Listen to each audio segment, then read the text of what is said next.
There's a general myth that drugs in themselves are addictive. In fact, the war on drugs is predicated on the idea that if you interdict the sources of drugs, you can deal with addiction that way.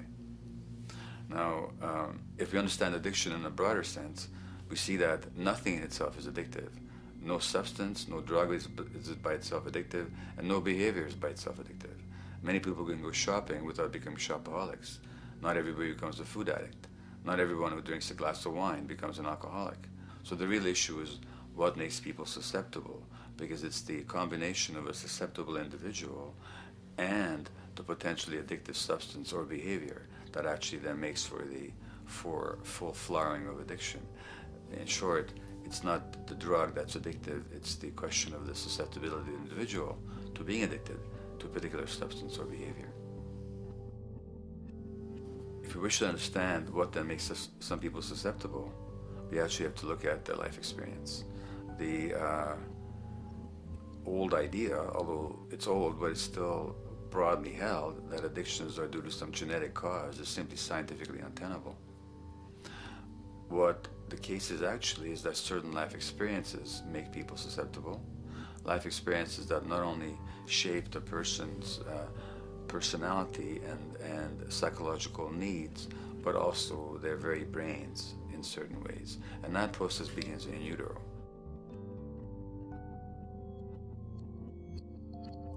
It's been shown, for example, that if you stress mothers during pregnancy, their children are more likely to have traits that predispose them to addictions.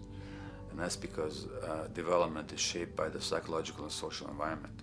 So the biology of human beings is very much affected by and programmed by their life experiences beginning in utero. Environment does not begin at birth. Environment begins as soon as you have an environment. As soon as you are a fetus, you are subject to whatever information is coming through mom's circulations, hormones, levels of nutrients. Great landmark example of this, something called the Dutch hunger winter. 1944, Nazis occupying Holland. For a bunch of reasons, they decide to take all the food and divert it to Germany. For 3 months, everybody there is starving. Tens of thousands of people starve to death. What the Dutch hunger winter effect is, if you were a second or third trimester fetus during the starvation, your body learned something very unique during that time. As it turns out, second, third trimester, something that your body is going about trying to learn about the environment is, well, how menacing of a place is it out there? How plentiful? How much nutrients am I getting by way of mom's circulation? Be a fetus who is starving during that time, and your body programs forever after to be really stingy with your sugar and fat, and what you do is you store every bit of it. Be a Dutch hunger winter fetus, and half a century later, everything else being equal, you are more likely to have high blood pressure, obesity, or metabolic syndrome. That is environment coming in a very unexpected place. You can stress animals in a laboratory when they're pregnant, and their offspring will be more likely to use cocaine and alcohol as adults. You can stress human mothers. For example, in a British study, women who are abused in pregnancy will have higher levels of the stress hormone cortisol in their placenta at birth, and their children are more likely to have conditions that predispose them to addictions by age 7 or 8. So in utero stress already prepares the ground for all kinds of mental health issues.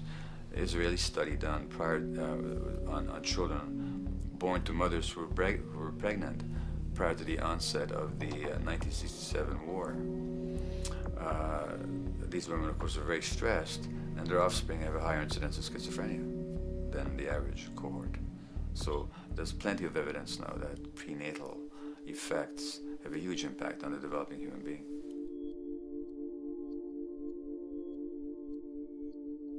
The point about human development, and specifically human brain development, is that it occurs mostly under the impact of the environment and mostly after birth. Now, if you compare us to a horse, which can run on the first day of life, we see that we are very undeveloped. We can't muster that much neurological coordination, balance, muscle strength, visual acuity until a year and a half, 2 years. And that's because the brain development that in the horse happens in the safety of the womb, in a human being has to happen after birth.